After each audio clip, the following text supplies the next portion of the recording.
ॐ स्वस्ति पन्थामनुचरेम सूर्याचन्द्रमसाविव पुनर्दधताग्नता जानता संगमे मही। ॐ शांति शांति शांति। बोलिए सच्चिदानंद भगवान की जय। आइए महापुरुषों के वचनों पर हम रसास्वादन करें। मनुष्य शरीर में रोग तो होते ही हैं, लेकिन शरीर के साथ साथ मन के भी रोग होते हैं। जिसे रामचरितमानस में मानस रोग के माध्यम से कहा। तो होते क्यों हैं? मनुष्य जब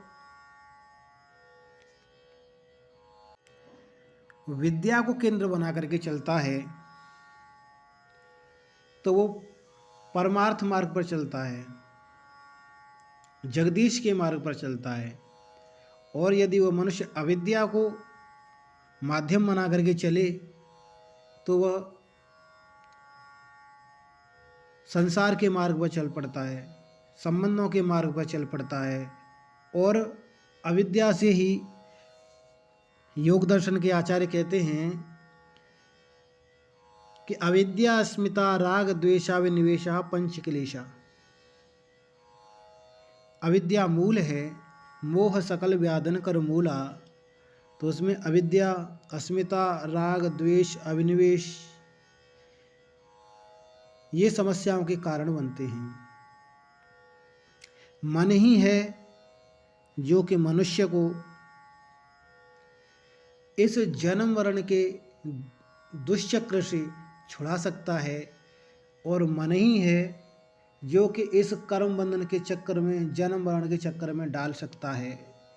शास्त्रों ने कहा, मना एव मनुष्याणां कारणं बंध मोक्षयो बंधाय विषयासक्तम मुक्ति निर्विषयम मनः। अर्थात मनुष्य के बंधन या मोक्ष का कारण उसका मन ही है। विषयों में यदि आसक्त मन है तो वह बंधन का कारण बनता है, और निर्विषय मन है वो मुक्ति का कारण बनता है। तो मन के रोगों का जो स्वरूप है उसे रामचरितमानस में आयुर्वेद की दृष्टि से, आयुर्वेद की पद्धति के अनुसार रोगों की तुलना करते हुए काम, क्रोध, लोभ आदि मुख्य रोगों का वर्णन किया है। जिस रोग का वर्णन करने जा रहे हैं वह सबसे बड़ा रोग है, और यह रोग बहुधा हमें रोग प्रतीत नहीं होता, पर है बड़ा भयावह। जिसका नाम बताया वह रोग है ममता। ममता का वर्णन करते हुए उसकी तुलना शरीर के रोगों में दाद के समान कही गई। रामचरितमानस में कहा है, ममता दाद कण्व ईर्ष्याई हर्ष विषाद गरह बहुताई। ममता मन का दाद है। दाद ऐसा विचित्र रोग है कि जिसके होने पर कोई यह नहीं समझ सकता कि वह रोगी है। कभी उसको लगता ही नहीं कि यह कोई रोग कष्ट देने वाला रोग है। जैसे अन्य रोगों में स्वस्थ होने की चेष्टा दिखाई देती है, वैसे इसमें दिखाई नहीं देती। रामचरितमानस में गोस्वामी जी ने ममता की तुलना को दाद से की है। इसका कारण बड़ा मनोवैज्ञानिक है। काम, क्रोध, लोभ की विकृति होने पर व्यक्ति जब अस्वस्थ होता है तो उसे इसका स्पष्ट बोध होता है। परंतु बड़ी विचित्र बात है कि अपनी इस ममता की ओर ध्यान का बहुत बहुत कम लोगों का जाता है। अपनी ममता की ओर व्यक्ति का ध्यान बहुत ही कम जाता है। यह सोच भी नहीं पाता कि मेरे मन में ममता नाम का कोई रोग है। ममता की इस विचित्रता पर गोस्वामी जी एक बड़ा ही सुंदर व्यंग्यात्मक संकेत करते हैं कि अन्य रोग तो केवल दुख ही दुख देते हैं, पर यही एक ऐसा रोग है जिसमें दुख एवं सुख दोनों की अनुभूति होती है। दाद में खुजलाहट होती है, उसे खुजलाकर आदमी बड़े सुख का अनुभव करता है और बाद में जलन होने पर कष्ट का अनुभव भी करता है। ये दोनों बातें ममता के साथ भी जुड़ी हुई हैं। एक तो यह रोग होते हुए भी रोग प्रतीत नहीं होता और सुख और दुख दोनों की सृष्टि करता है। वास्तव में हम देखते हैं कि कभी कभी मनुष्य इस ममता को लेकर स्वयं को अत्यंत सुखी अनुभव करता है। ममता का अर्थ है ममत्व, मेरापन। यह मेरी वस्तु है, इस व्यक्ति से मेरा संबंध है, यह मेरा है। आचार्य चाणक्य कहते हैं अयम निजा परो वेति गणनाम लवचेतसम, अर्थात मेरापन। इस मेरेपन के कारण व्यक्ति के हृदय में जिस लगाव का अनुभव होता है उसी का नाम ममता है।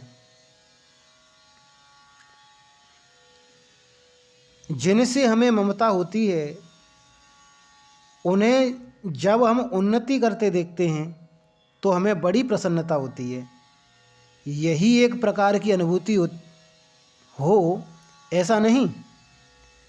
यह भी होता है कि जिनसे हमारी ममता हो, यदि वे हमारी इच्छा के विरुद्ध कोई कार्य करते हैं या हमारी भावनाओं का ध्यान नहीं रखते तो हमें हमारे हृदय में हमारी भावनाओं का ध्यान नहीं रखते तो हमारे हृदय में बड़ी पीड़ा होती है। ममता की इस वृत्ति को रामचरितमानस के विभिन्न प्रसंगों में विविध रूपों में प्रस्तुत किया गया है। गोस्वामी जी ने ममता को बड़े बहावह रूप में देखा। यह मानसिक दुर्बलताओं के साथ जुड़कर कितना भयंकर परिणाम उत्पन्न करती है, इसकी चर्चा करते हुए वे कहते हैं कि ममता के कर जसन नशावा। संसार में ऐसा कौन व्यक्ति है जिसके जीवन में ममता आकर उसके यश को नष्ट न कर देती हो, उस पर कलंक न लगा देती हो। यह ममता व्यक्ति के जीवन को कलंकित कर देती है। इस संदर्भ में रामचरितमानस में कैकेयी की एक ऐसी पात्र है जो बड़ी यशस्विनी थी। माता कैकेयी एक ऐसी पात्र है जो बड़ी यशस्विनी थी, परंतु ममता के कारण उसका यश नष्ट हो गया।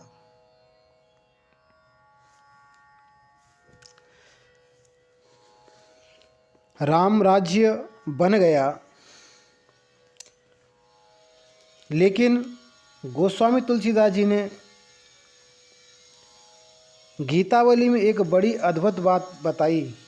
वे कहते हैं कि कैकेयी जब तक जीवित रहीं तब तक भरत जी ने कभी उन्हें माँ कहकर नहीं पुकारा। पढ़कर आश्चर्य होता है, कैकेयी माता ने श्री राम जी को पा लिया। कैकेयी जी ने श्री राम जी को पा लिया, उन्होंने राम राज्य में सहयोग दिया। भगवान राम ने कैकेयी जी की प्रशंसा की है। श्री लक्ष्मण जी ने तो कैकेयी जी के चरणों में बारंबार प्रणाम करते हैं, पर भरत जैसे उदार सहृदय व्यक्ति जीवन भर अपनी माँ को माँ कहकर न पुकारें, यह सुनकर तो बड़ा विचित्र लगता है। लेकिन श्री भरत जी की भूमिका यहाँ पर एक वैद्य की भूमिका है। वे सजग हैं, जानते हैं कि कैकेयी का रोग क्या है और उसे पथ्य क्या देना है। ममता ही कैकेयी का रोग है। ममता दाद के समान है। दाद का गीलापन से बड़ा संबंध है। व्यक्ति अगर दाद वाले अंग को बार बार गीला करेगा, उसे ठीक से सुखाएगा नहीं, तो वहाँ फिर से दाद हो जाने की संभावना बनी रहेगी। इसका अभिप्राय यह है कि व्यवहार में शुष्कता मिले तो ममता का गीलापन कम होगा, और आर्द्रता मिले तो गीलापन बढ़ेगा। प्रेम भाव जहाँ मिले, ममत्व मिले, तो वहाँ गीलापन बढ़ेगा। यही ममता की प्रकृति है। तो कैकेयी जी बड़ी यशस्विनी थीं। सर्वश्रेष्ठ सुंदरी के रूप में उनकी सुंदरता की कीर्ति फैली हुई थी। वे जितनी सुंदर थीं उतनी ही ओजस्विनी और तेजोमयी भी थीं।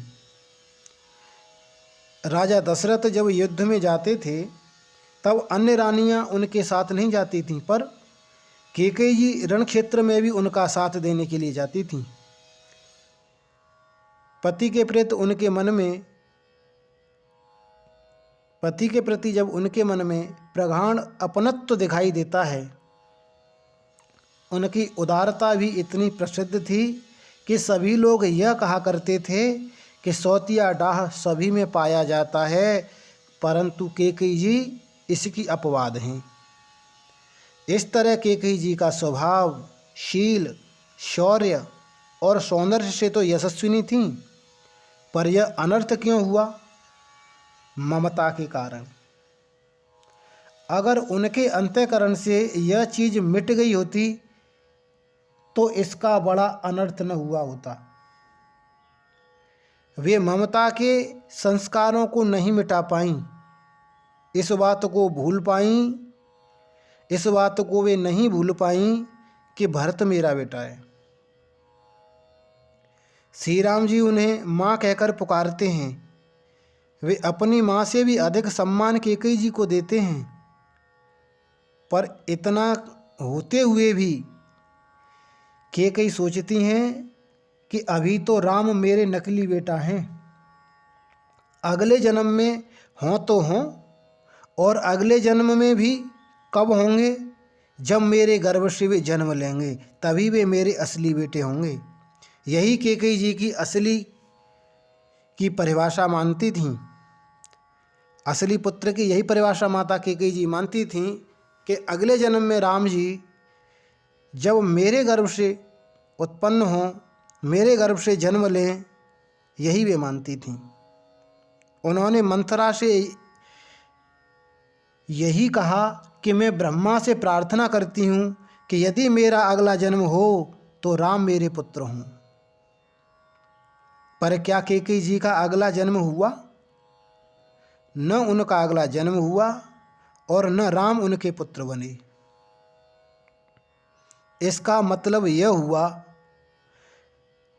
कैकेयी जी की इतनी पूजा एवं प्रार्थना क्या हुआ?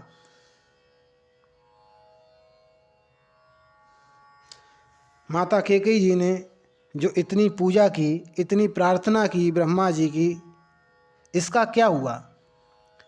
तो वह सब कहाँ गया? उनका फल क्यों नहीं मिला? यहीं पर कैकेयी जी और भगवान श्री राम में मतभेद है। कैकेयी जी कहती हैं कि मेरा अगला जन्म हो और राम मेरे पुत्र बने, किंतु भगवान राम कहते हैं कि माँ, यदि तुम्हारा अगला जन्म हो गया तब तो मेरा ईश्वरत्व किसी काम का नहीं। मेरे ईश्वरत्व से सबको संसार से मुक्ति मिल जाए और तुम्हें न मिले तो यह तो मेरे लिए कलंक की बात होगी। और तुम यह जो कहती हो कि अगले जन्म में राम मेरा बेटा बने, तुम्हारा इतना स्नेह और मैं तुम्हें इतने दिनों तक प्रतीक्षा कराऊं, अगले जन्म में तुम्हारा बेटा बनूं, तो तुम्हारी पूजा की क्या सार्थकता रह जाएगी? मुक्ति न मिले तो मेरी सार्थकता नहीं, और तत्काल फल न मिले तो तुम्हारी पूजा की सार्थकता नहीं। भगवान राम यह चाहते हैं कि कैकेयी जी यह समझ लें कि मैं उनका ही पुत्र हूँ। पर कैकेयी जी यह नहीं समझ पा रही थीं। शरीर को केंद्र मानकर विचार करने के कारण उन्होंने यह मान लिया कि राम मेरा बेटा नहीं है। वह जो मुझे माँ कहकर पुकारता है वह तो एक भाव का नाता है। उसका जन्म मेरे गर्भ से नहीं हुआ है, मेरे गर्भ से भरत का जन्म हुआ है, इसलिए भरत ही मेरा वास्तविक पुत्र है, राम नहीं।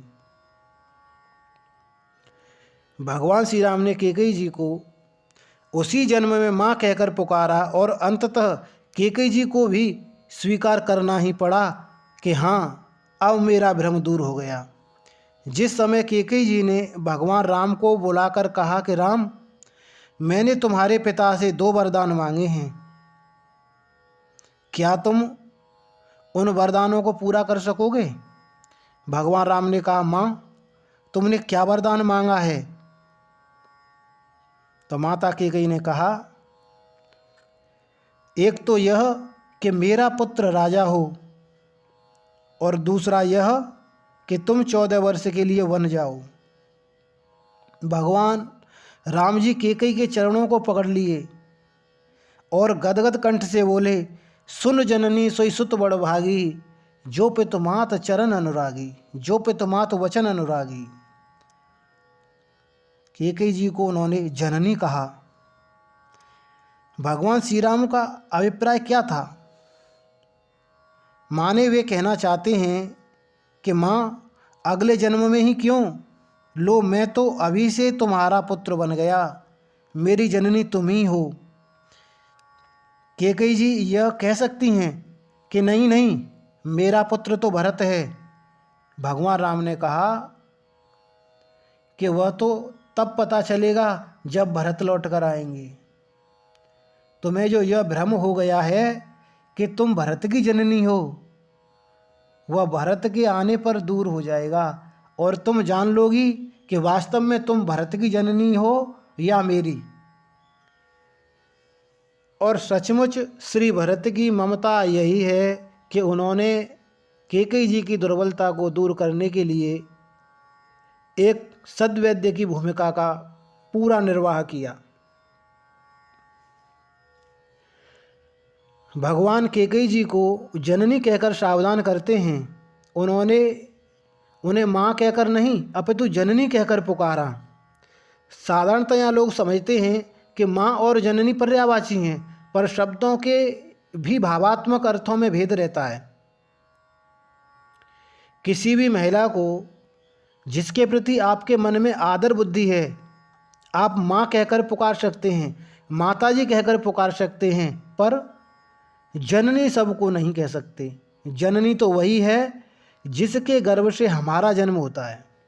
भगवान राम ने कैकेयी जी से कहा कि तुम मेरी जननी हो, तुम तो मेरी जननी हो।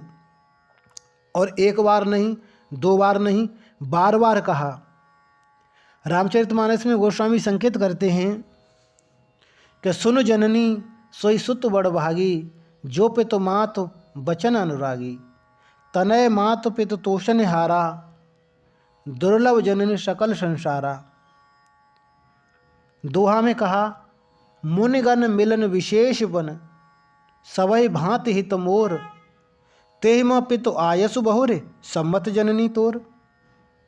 आदि में कहा जननी, मध्य में कहा जननी और अंत में भी वे बारंबार कहते हैं कि माँ, मेरी जननी तुम हो, मेरा जन्म तुम्हारे माध्यम से हुआ है, मैं तुम्हारा बेटा हूँ। पर कैकेयी तो ममता से ग्रस्त हैं। वे सोचती हैं कि राम इस तरह बोलकर मुझे भुलावा दे रहे हैं, मुझे फुसलाना चाहते हैं कि किसी तरह से मैं अपने शब्दों को वापस ले लूँ। लेकिन भगवान राम का उद्देश्य क्या था? वे तो कैकेयी जी के भ्रम को दूर करने की चेष्टा कर रहे थे। भगवान राम ने कैकेयी जी से कहा, माँ, आज सिद्ध हो गया कि तुम मेरी जननी हो। क्यों? भगवान राम का तात्पर्य यह है कि बालक जब बोलने लगता है तब तो उसकी भाषा को प्रत्येक व्यक्ति समझ लेता है कि बालक क्या कह रहा है। पर बालक जब बिल्कुल नहीं बोल पाता, तब उसकी इच्छाओं को, उसकी आवश्यकताओं की पूर्ति कौन करता है? उस न बोलने वाले बालक की भाषा को तो उसे गर्भ में धारण करने वाली माँ ही समझती है। वह माँ के गर्भ में रहकर भी माँ के द्वारा अपनी आवश्यकताओं को पूरा कराता रहा, और जन्म के बाद भी जब तक उसके पास भाषा नहीं है, जब तक वह माँ पर ही आश्रित रहता है। माँ उसकी प्रत्येक भाषा को समझ लेती है।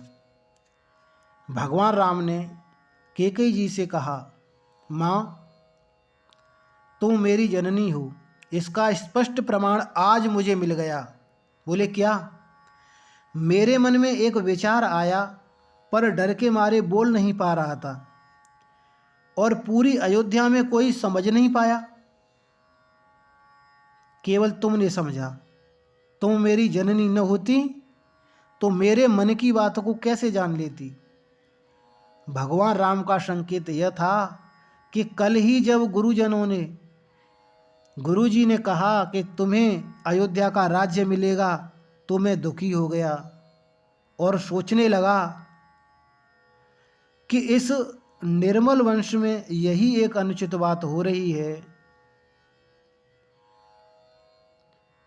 क्या और सब भाइयों को छोड़कर राज्याभिषेक केवल एक बड़े भाई को ही होता है? राज्य तो छोटे को ही मिलना चाहिए। पर मैं गुरुजी के डर से नहीं कह पाया। मेरे राज्याभिषेक का समाचार सुनकर कौशल्या अम्मा प्रसन्न हो गईं। अगर ये मेरी जननी होती तो मेरे मन की बात अवश्य समझ लेती, पर नहीं समझ पाई। तुम समझ गई, सचमुच तुम ही मेरी जननी हो।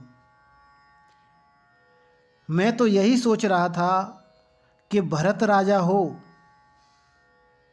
तुमने मेरे हृदय की भाषा को समझ लिया। माँ, तुम विश्वास करो, तुम मेरी माँ ही नहीं, मेरी जननी भी हो। मैं तुम्हारा बेटा हूँ। कैकेयी ने तो भगवान की बातों पर विश्वास ही नहीं किया, लेकिन श्री भरत ने इसे सिद्ध करके दिखा दिया कि सचमुच उनके पुत्र तो श्री राम ही हैं।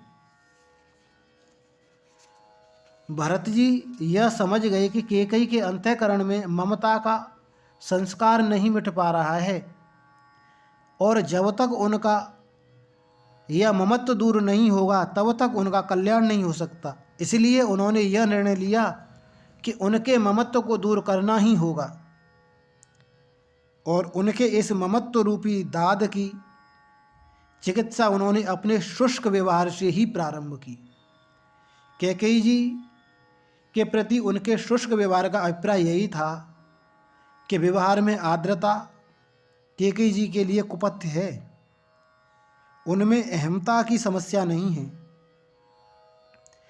वे सिंहासन अपने लिए नहीं मांगती, वे चाहती हैं कि मेरा बेटा राजा बने। भरत मेरा बेटा है, भरत सिंहासन पर बैठे। यह ममता ही उनकी समस्या बनी। यह ममता ही उनकी सबसे बड़ी समस्या है। भरत जी जब ननिहाल से लौटकर आए और अयोध्या का समाचार सुना, तो समझ गए कि कैकेयी जी को ममता रूपी दाद का रोग हो गया है। उन्होंने तुरंत चिकित्सा प्रारंभ की। बड़े कठोर शब्दों में जोर से फटकारा, बड़ी तीव्र भर्त्सना की, और उनके इस शुष्क और कठोर व्यवहार का बड़ा सुंदर परिणाम हुआ। कैकेयी जी ने जब भरत जी की फटकार सुनी, तो भरत तो आंखों से ओझल हो गए और मन की आंखों के सामने राम आ गए। याद आने लगे कि वन जाते समय राम ने क्या कहा था। जिसको मैंने वनवास दिया, उसने मुझे क्या कहा। सुन जननी सोई सुत बड़ भागी, जो पितु मात वचन अनुरागी। तनय मात पित तोषण हारा, दुर्लभ जनन सकल संसारा। मुनिगण मिलन विशेष वन, सबई भांति हित मोर। तेम पित आयस बहुर, सम्मत जननी तोर। तो माता विचार करती है, उसको अब याद आ रही है, जिसको मैंने इतना बड़ा राज्याभिषेक दिया, राज दिया, उसने मुझे क्या क्या कहा, और जिसको मैंने वन दिया उसने मुझे क्या कहा, और जिसको राज्य देने के लिए मैं इतना अनर्थ किया। माता कैकेयी कहती है, हमने इतना अनर्थ कर दिया, कुयस लिया, पूरे अयोध्या का कलंक लिया, हम विधवा बनी, वह सब कह रहा है। अब यह भरत क्या कह रहा है? राम ने तो मुझे जननी कहकर पुकारा था, कहीं राम का संबोधन ही तो ठीक नहीं था। सचमुच मेरा भरत बेटा नहीं है। सचमुच मैंने पुत्र को पहचानने में भूल की है। अब तो सचमुच संसार में मेरा कोई भी अपना नहीं है। पति से परित्यक्ता, समाज से तिरस्कृता, पुत्र के द्वारा संबंध की अस्वीकृति, सब जगह से उनके नाते टूटे हुए हैं। आशा, यदि कोई आशा है तो एक आशा की डोर बंधी हुई है भरत से, लेकिन भरत ने उसे भी बलपूर्वक तोड़ दिया। नाता तोड़ देने के बाद भी भरत जी बड़े सावधान थे। उन्होंने कैकेयी को फिर कभी माँ कहकर नहीं पुकारा। वैद्य जानते हैं कि पथ्य कुपथ्य सबके अलग अलग होते हैं। भरत जी ने देखा कि एक बार तो इस ममता के संस्कार ने इतना बड़ा अनर्थ किया, अब फिर से मैं यदि माँ कहकर पुकारूंगा तो कुपथ्य पाकर रोग फिर से जाग उठेगा। इस रोग का क्या ठिकाना, थोड़ी सी नमी पाकर फिर से उभर सकता है, और यदि यह ममता फिर से उभर गई तो माँ का कल्याण नहीं है। इसलिए निर्णय कर लिया कि माँ के जीवन से ममता को पूरी तरह से मिटा देना होगा। जब लंका से लौटकर भगवान श्री राम जी आए तो श्री राम ने भी कैकेयी जी से पूछा, माँ जाते समय मैंने तुमसे कहा था कि तुम्हारा बेटा मैं हूँ। कितना अच्छा उन्होंने माता कैकेयी जी को प्रबोधन दिया है। अब तुम्हें विश्वास हुआ कि नहीं? तो कैकेयी जी प्रसन्न हो गईं। उनके मन में अब कोई दुख नहीं रहा। भगवान श्री राम ने तो भरत जी से कह दिया कि भरत, यह बहुत अच्छा हुआ। क्या सभी भाइयों में आपस में बंटवारा होता है। इस बंटवारे में एक बहुत बड़ा लाभ यह हुआ कि अभी तक तो माता कैकेयी जी के बेटे हम दोनों थे, लेकिन अब उनका नाता तुमसे टूट गया और उन पर पूरा अधिकार केवल मेरा है। अब वे मेरी माँ हैं, अब वे केवल मेरी माँ हैं। मेरे और माँ के बीच अब तुम तीसरे तो नहीं बनोगे। श्री भरत ने कहा कि नहीं प्रभु, हम तो यही चाहते हैं कि उनके अंतःकरण में इसी सत्य का साक्षात्कार होता रहे कि उनके पुत्र तो एकमात्र श्री राम जी को छोड़कर और कोई दूसरा नहीं है।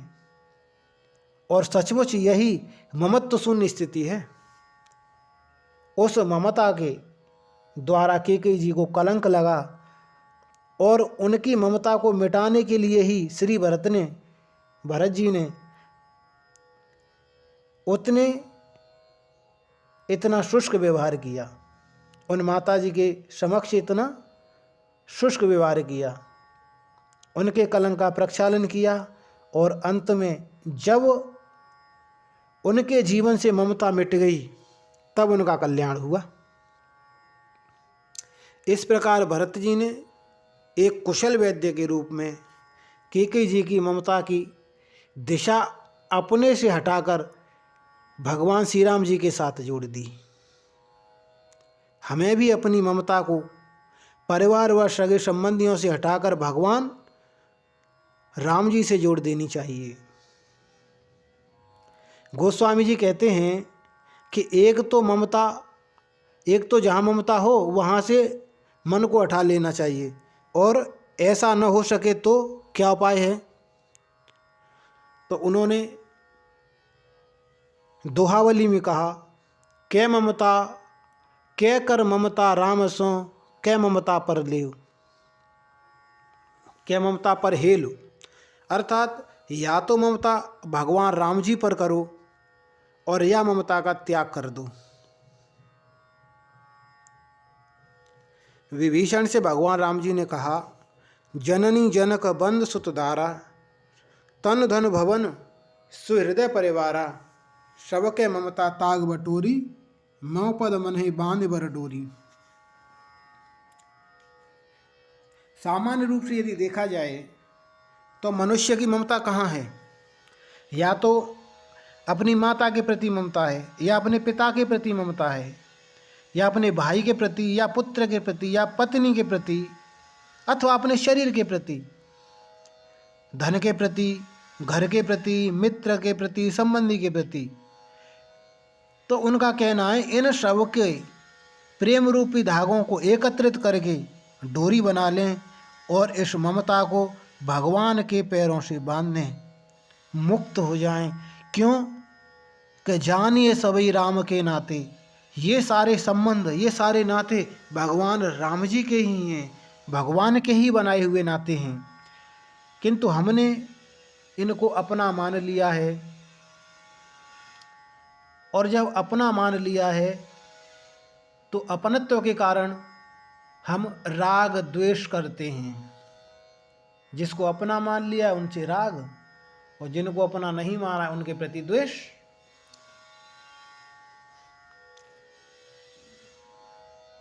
तो कल्याण का मार्ग क्या है?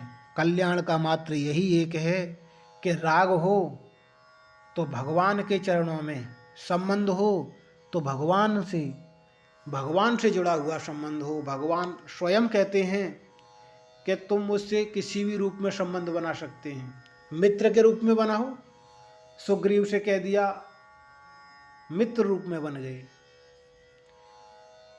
पुत्र रूप में माता कौशल्या जी के, माता कैकेयी जी के, माता सुमित्रा जी के, माता